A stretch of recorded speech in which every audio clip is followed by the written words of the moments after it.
Okay, so I thought I would do a little video on Havelock Wool. So what is the big deal with wool? Because people keep asking us. So I thought I would answer some questions. This is our first time, or my first time, using wool. And this is, yes, sheep's wool. So let me get some of this wool so I can show you. It comes in some bags, and these bags have lots of wool in it. Now this wool is very compressed in the bag there. You'll notice it's right there. There's one of the bags. There's it compressed. And then you put it through this machine. Now the machine is just simply a Harbor Freight dust collection system. And it's right here.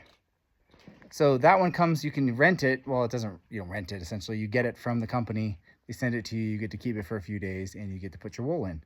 The wool is just like normal wool. Comes from a sheep. Smells a little bit like a sheep.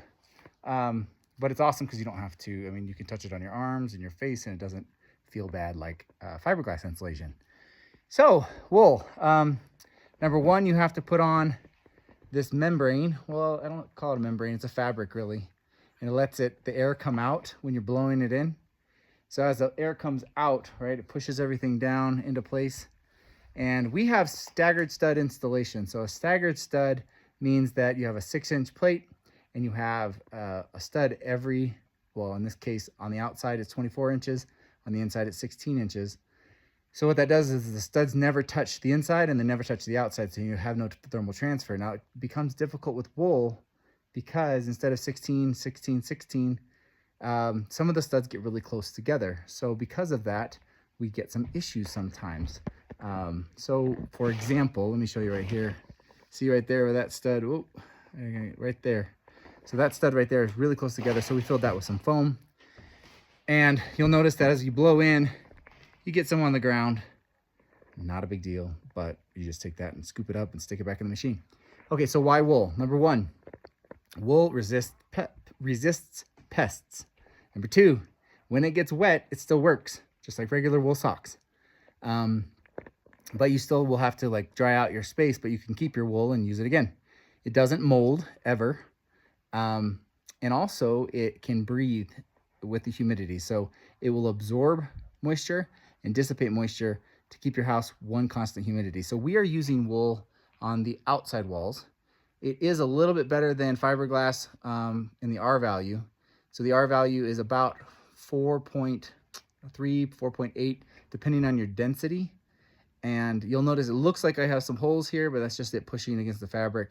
We made sure that it got nice and full and very dense, probably a little more dense than the instructions, because they say that a cavity should take you about 45 seconds to fill up.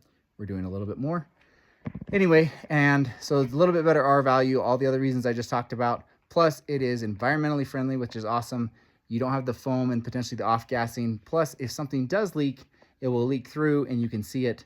That's one of the reasons we did not go with foam, because I wanted to see any leaks just in case so you can get those fixed. Now, we are using fiberglass insulation for sound on the inside. That's kind of normal. We're using rock wool in certain areas for sound. And then above, we will be blowing in fiberglass. And the reason why we're blowing in fiberglass is because the wool is more expensive.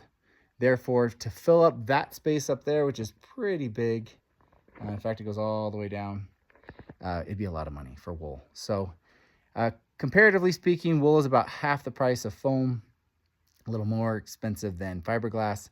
Fun to work with, takes a lot of man hours, but I'll give you a quick tour. So this room right here just took us, just to blow in, about 3 hours. So all of this took about 3 hours to blow in, which isn't too bad. I mean, not too bad. And those are pretty big cavities.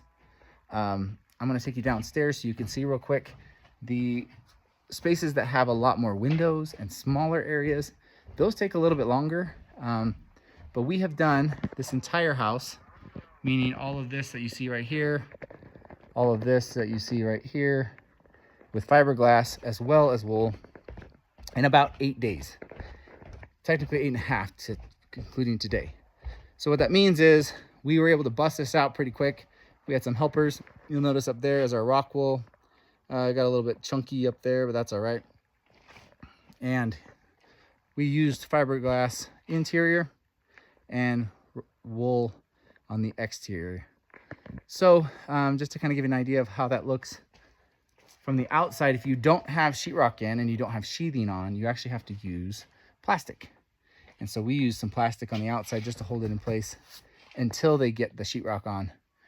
So this is our ATV garage, or our boat garage, I guess you could say.